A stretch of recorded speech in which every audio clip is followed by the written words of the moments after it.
Howdy, y'all. Welcome to another episode of the Podcast on the Plateau. And we're here with our little bear friend in honor of all the beautiful bears running around Tennessee. Did you know they even have a cool bear license plate? Yeah, I'm jealous of the people that have those. It's pretty sharp. Anyway, what are we talking about today? Our favorite subject, that is us. I think that's everybody's favorite subject. Well, not us, but Our little group. each person loves to talk about themselves, right? So we're going to talk about our generation. What is our generation? Generation X.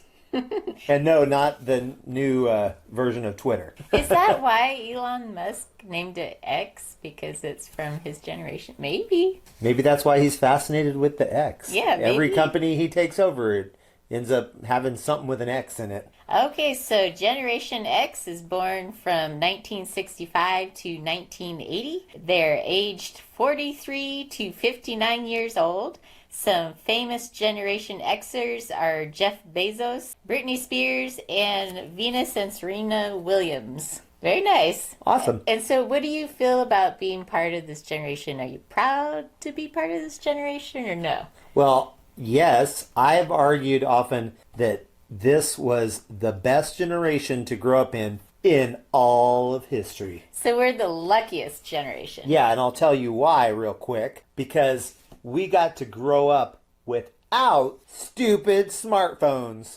So Yes. we grew up not walking around like this all day. Now we And- do it, but yeah, we do it now. when we were kids. Total addicts. Total addicts. But we're happy that we grew up in a time before that. So we actually got to enjoy our childhoods. Right, Like we and did so got much stuff. to develop being human beings too. Yeah. Like I think that really cuts off your development when you're stuck on a device. Right. But I think that's why our generation is the best, because we got to grow up without it. But now that we're old and boring, now we've got the devices to entertain us. So the devices came around just in time. So like the generation before us, by the time the smartphones came out, they were all like too old to really know. I mean, there are some people in the generation before us that are really experts on their smartphones, but a lot of them, like my parents, they didn't get into the smartphone thing. Didn't ever touch those really. I tried, but it wasn't happening. So we get to enjoy them in our middle age, but they didn't ruin our childhood. So what do you feel now that you are middle aged? You're no longer part of the younger generation. I know. Well, I think we're in the latter stages of the middle age, because I'm 48, so I'm not far off from getting some senior discounts, because I understand some of them start at 50. That's what somebody just told me recently, because I said, don't those start at like 60, 65? And somebody said, no, some of them start at 50. So we're going to get to do the old people thing. Yep. And I think we can live in like old people housing, can't we? At 50? Well, a Aren't lot there of them are 50. 55? Oh, okay. We got 7 years to go. Ageism. Yeah, because sometimes when we're on Zillow looking at properties, which is our favorite pastime, sometimes we're like, oh, look at this place. Oh, it's so amazing. Oh, it's a 55 I and guess older 55 and community. older community. And then it's like, darn. Because some of them have like amazing deals. Like you can get some good Right. deals on housing. How would you label Generation X? Would you label it as an optimistic generation, a cynical, pessimistic, a jaded? What would you say on the whole about the people that are your core group that you grew up with? Well, I would say that we're a little bit of everything, because some of you may not know where the X comes from in Gen X. X comes from, because before it was It like, marks the spot. yeah, X means like Generation X, as in generation whatever, because our generation is famous for standing for a whole plethora of things. It was like all the generations that came before us had like a certain thing that made them all kind of bonded together. But with us, what bonds us together is that we're all completely different. So like we didn't really have any strong thing that connected Right. us. I remember growing up in high school and You grew up in high school? something like that. And they were talking about what is our distinguishing fashion for this generation. And the thing is, it was anything goes. You had so many different styles and they all were acceptable. Yeah. It wasn't like, oh, only those geeky people can wear that.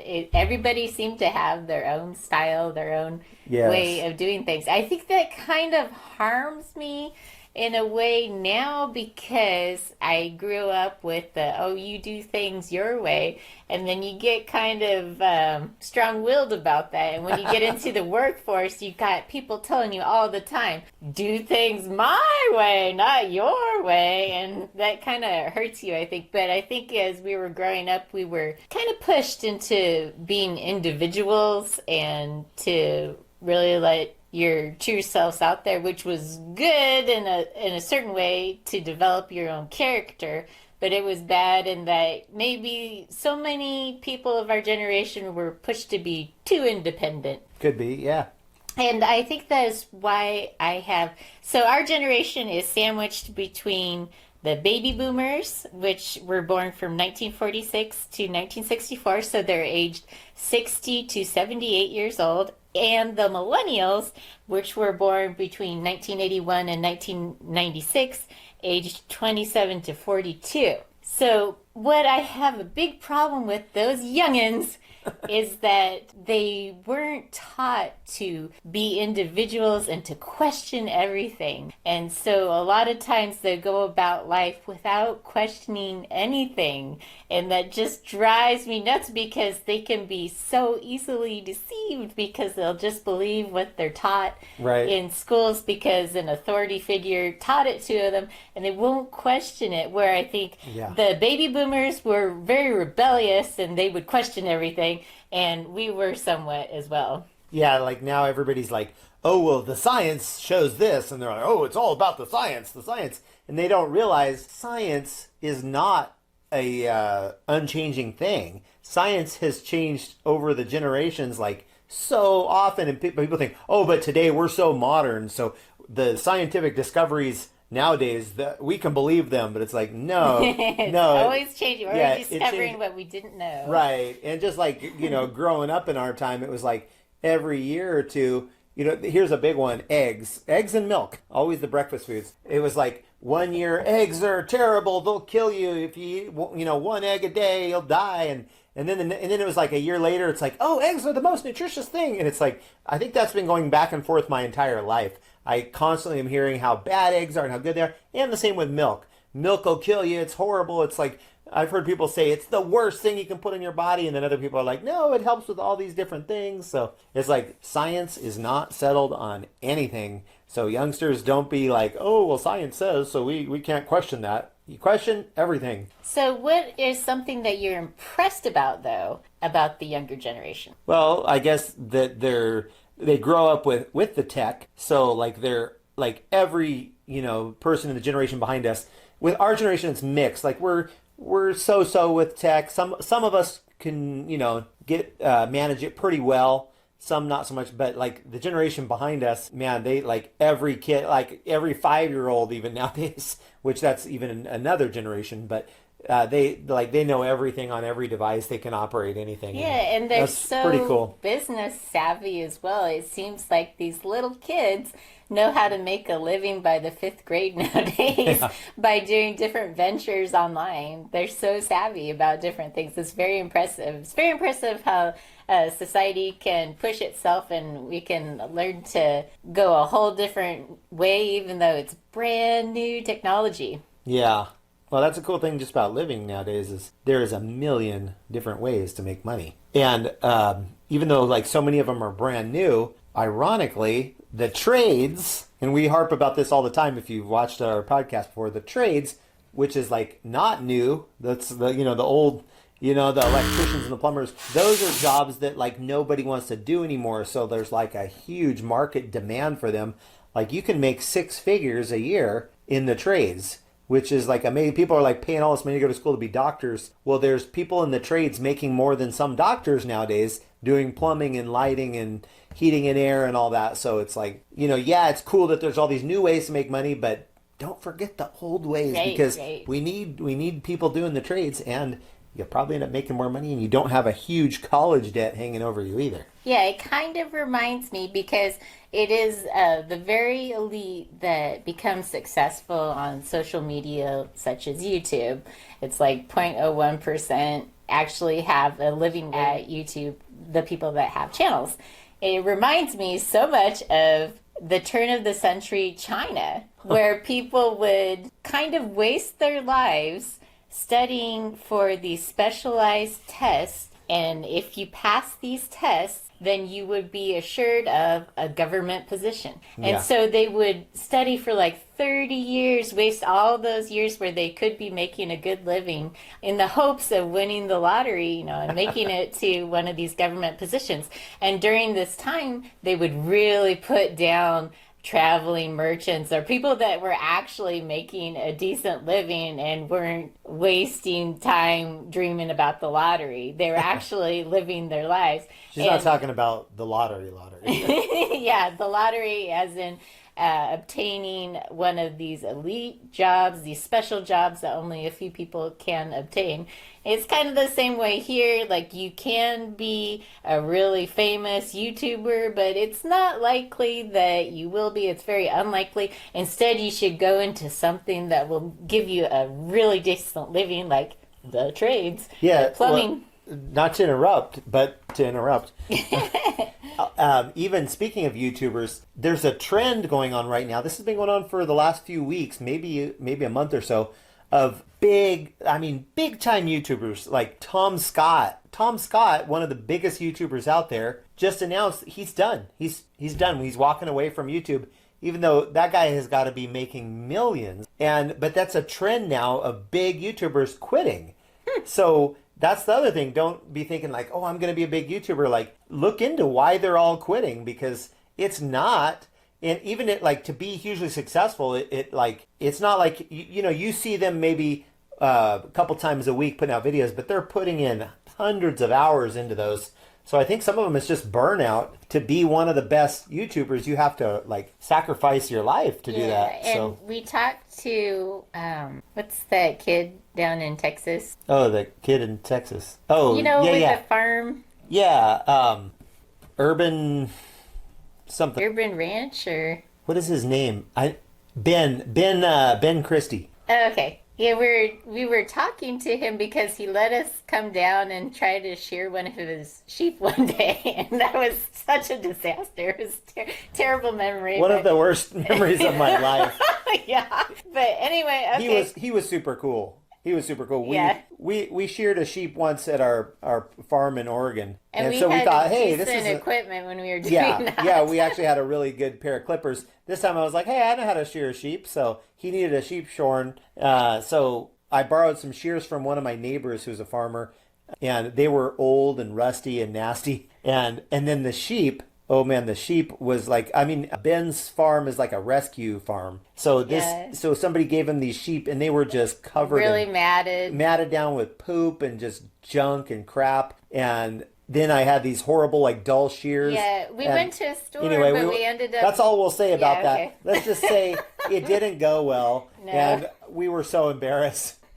I still like. Kind of creep. Oh, You all no. right? I didn't even see him. Oh, It's funny. go away. Shoot.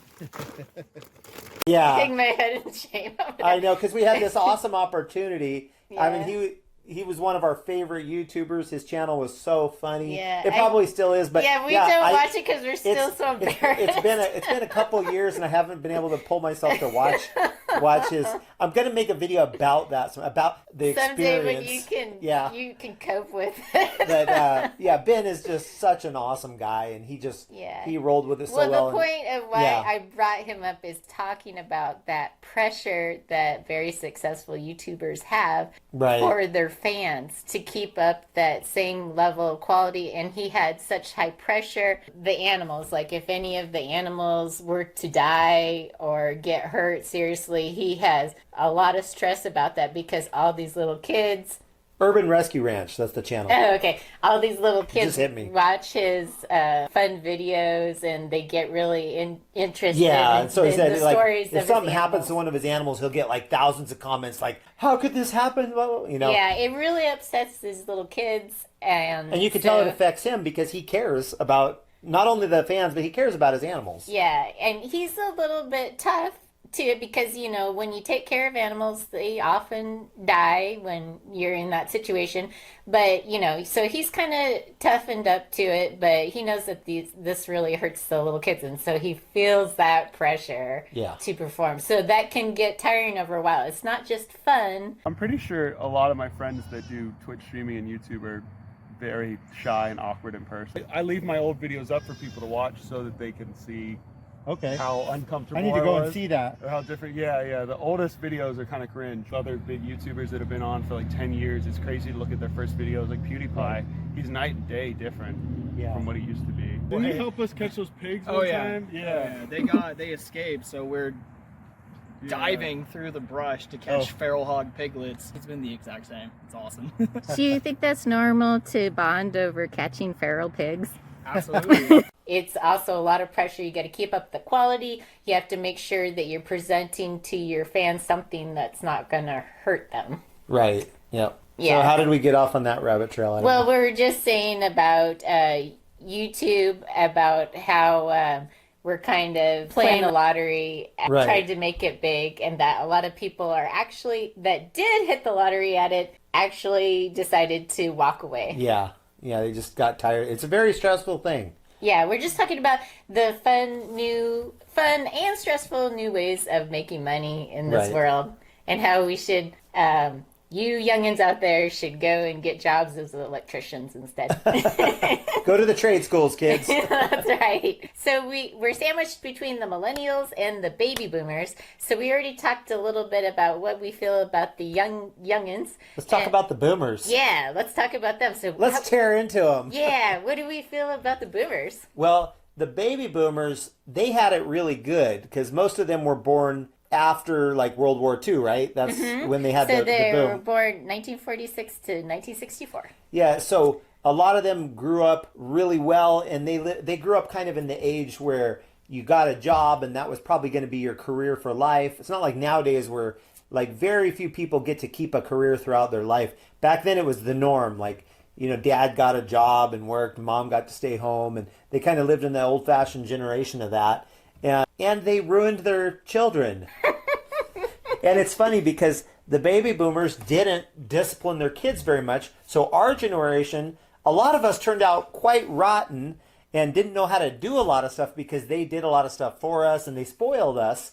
And then I know a lot of That's boomers. what a lot of people accuse the boomers of being spoiled. Well, what do the boomers complain about? Like, I know so many boomers that complain about how their kids didn't, you know, they're not doing a good job raising their kids. And I'm like, well, they're a product of your upbringing, so that kind of doesn't reflect well on you. But yeah, I think a lot of the baby boomers didn't teach their kids like a lot of the skills. Like, so our generation grew up having it pretty easy. I know I did. You know, we were just talking the other day about how when I moved out of the home, I had no idea how to do laundry. Okay, I learned pretty quick. Wow. I learned pretty quick because it's not rocket science. But I remember like the first time like going to do laundry and I was like, where do I put the soap? How does this work? Do I put the soap in first? And I was like, it's sad that I didn't know how to do laundry because my mom spoiled us. I mean, it was awesome growing up. I had to do very little chores. I did chores with my dad, like I chopped wood for the fireplace, and I did you know, some stuff like that. And I did wash the dishes often. We did learn how to wash dishes, but do you know? What's that? I bet you didn't know that his parents were not baby boomers. Yeah, I guess they were just senior years. I'm like, they just missed it. Yeah. What was they were the greatest. World War II. The greatest generation, right? Yeah. So they were just outside of it. But most of my friends' parents, my parents had us at an older age, as did her parents. So most of my friends' parents were boomers. I'd say the great majority of them were. So I kind of look at my parents as boomers because I grew up side by side with the kids of other boomers. Right, and most of our friends are actually baby boomers. Yeah. Most of our friends aren't our friends, they're our friends' parents. Yeah, and that's because we didn't have children. So when your friends start having kids, you find that it's harder to relate to them. Plus, everything they do, like people with kids want to go hang out with other people with kids because then their kids can play together. So when they get together with us, we've often had friends with kids over, and then it's like their kids are bored at our house because we don't have stuff for kids. We can relate to the baby boomers because Right. they were raised by the same generation we were raised by. There you go.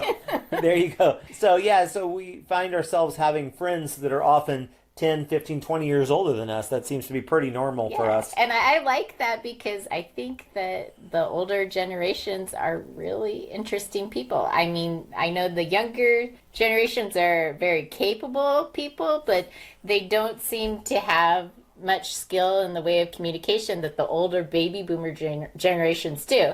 I think it's because they're just raised like this and they don't learn how to talk to each other, don't learn how to talk to old adults, they don't learn how to talk to each other, even date each other or anything. They don't learn personal social skills because they're on the screen, which is a big minus. Right. Yeah, we got a visit before we left Kansas. Some friends of ours that we knew from growing up came by with their kids. And it was just like, it just blew us away because we're used to kids not even socializing with adults. When you get together with their parents or whatever, usually kids will go off and stare at their phones for a couple hours. But this family of friends of ours from Colorado, they were friends from Oregon, but they now live in Colorado. Anyway, their kids actually came and sat at the table and conversed with us.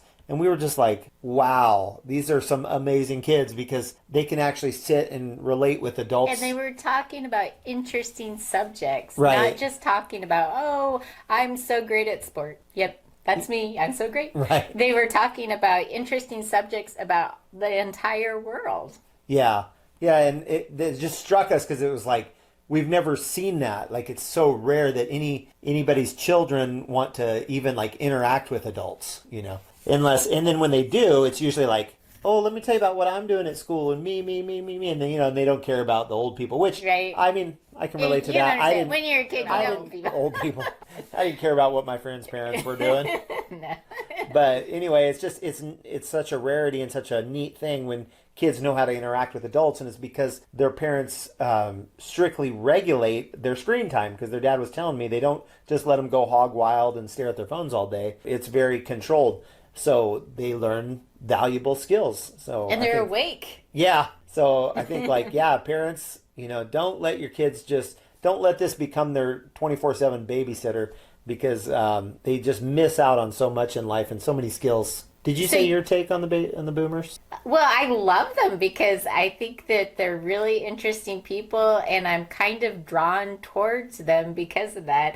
I kind of prefer to have the older friends rather than friends my age, because the friends my age are into different things than I'm into because they are busy raising families. Yeah, and that usually becomes their whole world. Yeah, and when we talk about their kids, and we don't care about their kids. Yeah, I'm like a kid. I don't care about other kids.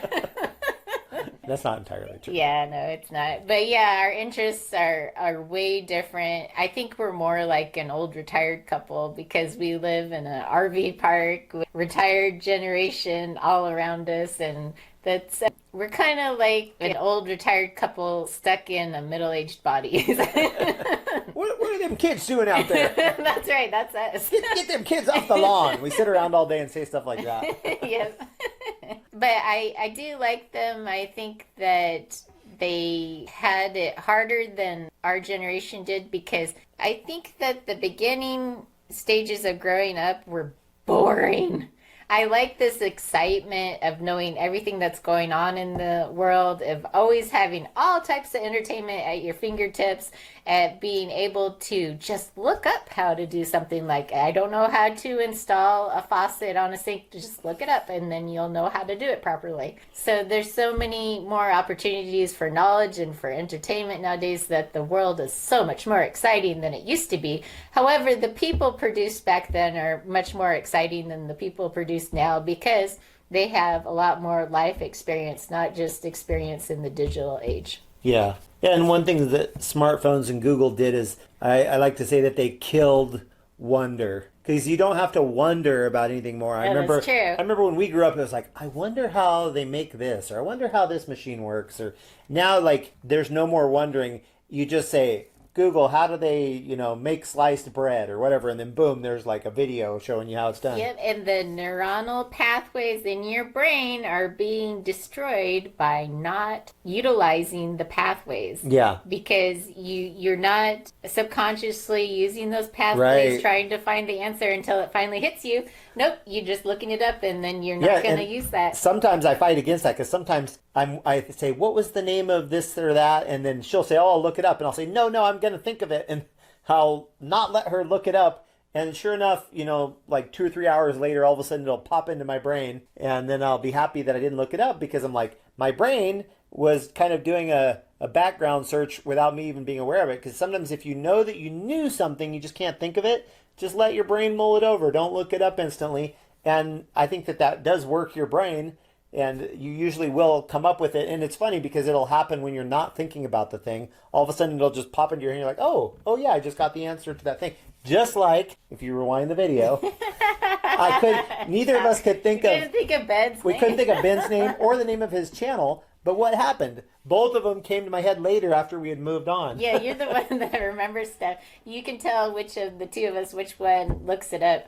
I think I'm kind of have an addictive personality, and that's something about the digital age which is great for somebody with an addictive personality, because we crave information. It drives me nuts when we're going down the road and I ask him for some information and he refuses to give I me ain't some giving you that information. information. It drives me nuts because I'm addicted getting my info. Yeah, I like have to have my info. I'll be running the GPS, and she'll be like, if she's driving, and she'll say, well, when's my next turn? What road do I turn on? And I'll say, oh, it's like 20 miles away. I'll tell you when we get close. She's like, no, tell me the name now. I want to know the name. And I'm like, it's 20 minutes away. Like, he doesn't understand that it will bug my brain until I grasp that information that I crave. I have to have it. she's insane. It is. It's addictive. All this digital technology, whenever you want it, it's addictive. It rewires your brain to be more impatient.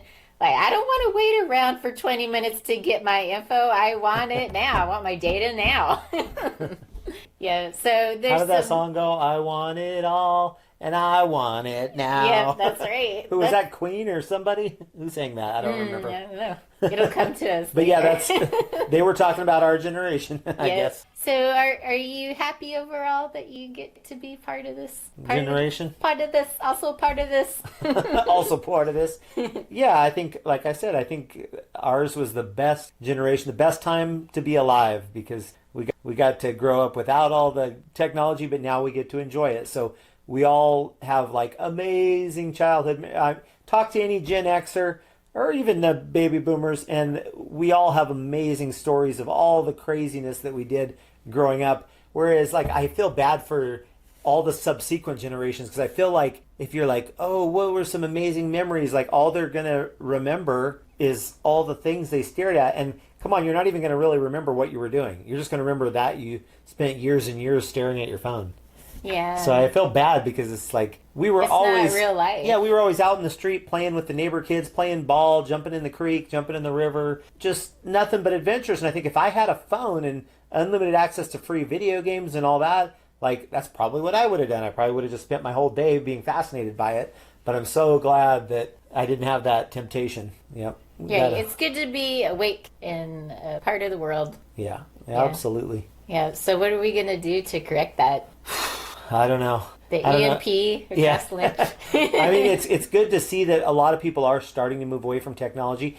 I've actually read that there's a resurgence in dumb phones, the old style cell phones that all they can do is make calls, and maybe I think some of them you can text, but they don't have access to like the Play Store and all that other junk. So a lot of people, like, these companies are starting to grow again when they'd all but died out. I mean, for years all you could get was smartphones. I mean, good luck finding a non-smartphone, but now they're popping up and they're making really nice, pretty, simple phones. And people are switching to them. That when I was in college, people would make fun of me for my flip phone, but I didn't like the smartphones. I didn't like that I had to worry about pocket dialing people. Yeah. Things like that. So I liked the simplicity of it. Yeah, did you like that you could actually pull out your phone and then just dial a number? Yeah. You didn't have to find the phone app and then... I am a big fan of the on-off switch. Big fan. Right. Yeah. Now the thing that we call a phone is really just a computer, and then there's an app, a phone app on it. Yeah, it's not actually a phone. Right. Well, I think we've come to the end of our thought train. Yeah, I think so. So we want to hear from all of you out there. Tell us in the comments, tell us what generation you are, and I'd love to hear what other generations think of ours. What's your opinion on Gen Xers? And then if you're a Gen Xer, tell us maybe what your favorite generation is. Like, what people do you get along with the best, and maybe which ones you despise the worst or whatever. But let's get a good conversation going here, and maybe we'll do a follow-up podcast where we just share like what people have said about the different generations, because we love hearing other people's opinions on that stuff. Right. We love all your comments. We even love the mean ones. The meaner, the better, says I. They're more interesting. All right, so I guess that'll wrap it up for us. So coming here to you from the Cumberland Plateau in beautiful Tennessee, we're going to say good night and God bless.